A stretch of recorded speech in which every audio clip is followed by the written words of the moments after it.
Hey guys, James Quick here again with part 3 of this series on incorporating REST APIs into your App Studio project.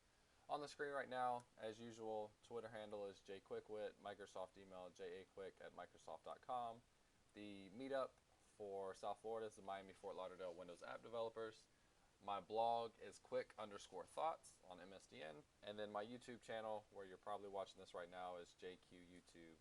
And keep those capitalizations in mind. So what we're going to do here, in part 2, we created a shell of a project in App Studio, and we were focused on incorporating data from the Rotten Tomatoes API. Now we want to get a little more generic. We want to set the stage for basically any API where you can go in and customize which one you want to use and how you want to convert the data to a certain object. So in App Studio, I've got a REST API demo. I just want to come out and create a collection, and I'll call this object, so it's super general. And we'll do dynamic resources, and I'll add two new columns. One is number, which will be an ID, and the other is joke. So I'm going to use the Chuck Norris API, which is a very simple API. It goes out and gets some jokes with Chuck Norris's name in it, so they're actually pretty funny. But anyway, so I just need those two properties. This is where you'll define any of the columns that you're going to need to display, basically. So anything you need from the data from your REST API, you're going to define that. This is going to be your object model for that object here. So let's confirm this. And let me go in and edit this. Oh, first we got to save, and then edit. And I just need to set my data bindings. So I'm not using pictures, so I'm just going to use some text. And I'm going to set the first part to number and the second part to the joke. So pretty simple. So I'm done with that. I'm going to save, go to finish, and I'll do a generate. If I click on it correctly, and we want to do the universal app for Windows Phone 8.1 and Windows 8.1. And we'll give this a couple seconds. Looks like we're good. Now let's go ahead and download this. Download, yes. And I want to save this to my desktop. And then I'm going to open the folder and extract all to a folder called app.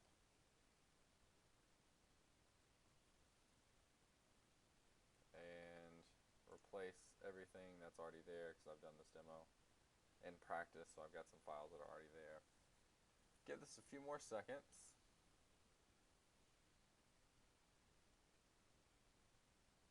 There we go. Now I'm going to go into the app folder, and I'm going to just open up this App Studio solution. And while we're waiting on that, I want to show you that in the previous example we were using, oh, it's already ready, but let me still show you something. In the previous example, we were using the service data provider RT file, and this had all the specifics that you would need to incorporate data from the Rotten Tomatoes API. So here that is. And then the new one, the generic one that we'll work with today, is much more generic. So instead of having API specific stuff, you just have API call and API key set up here. And then down in the copy method is where we're actually going to have to copy over the data into our generic object schema model. So let's go back to Visual Studio. Let's open the Solution Explorer. I'm not sure what we did here. Let me reload this project.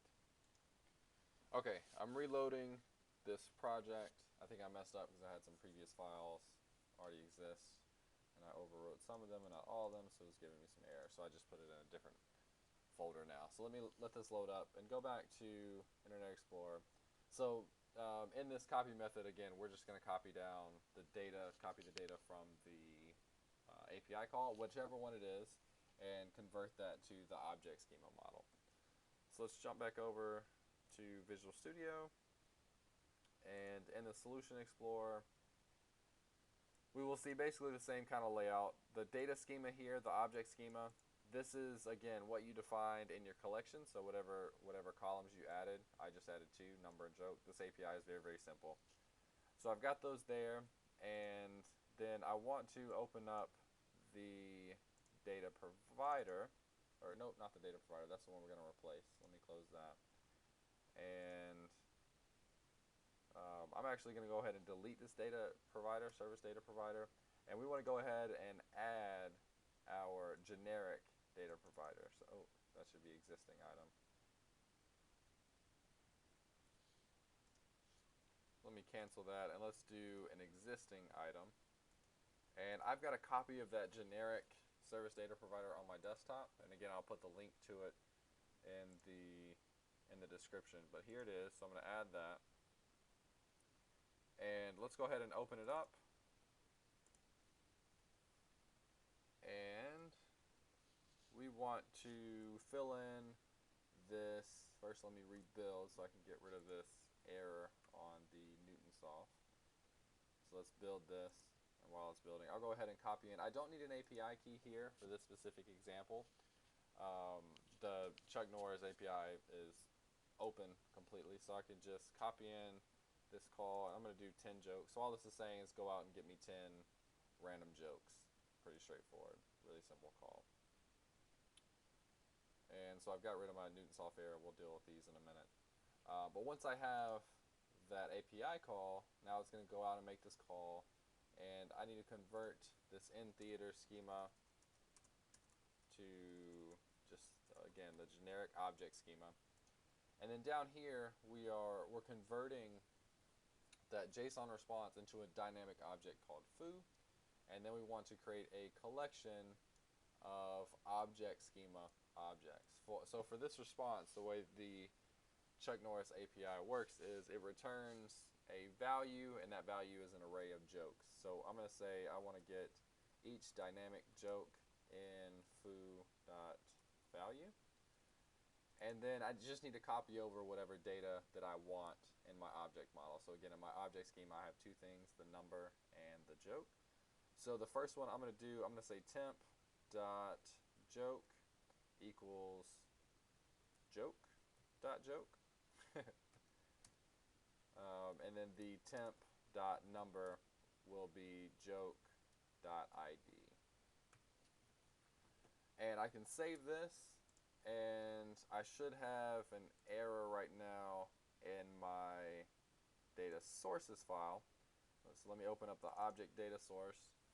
And the only error I'm going to have here is when I make this call, it doesn't take any parameters.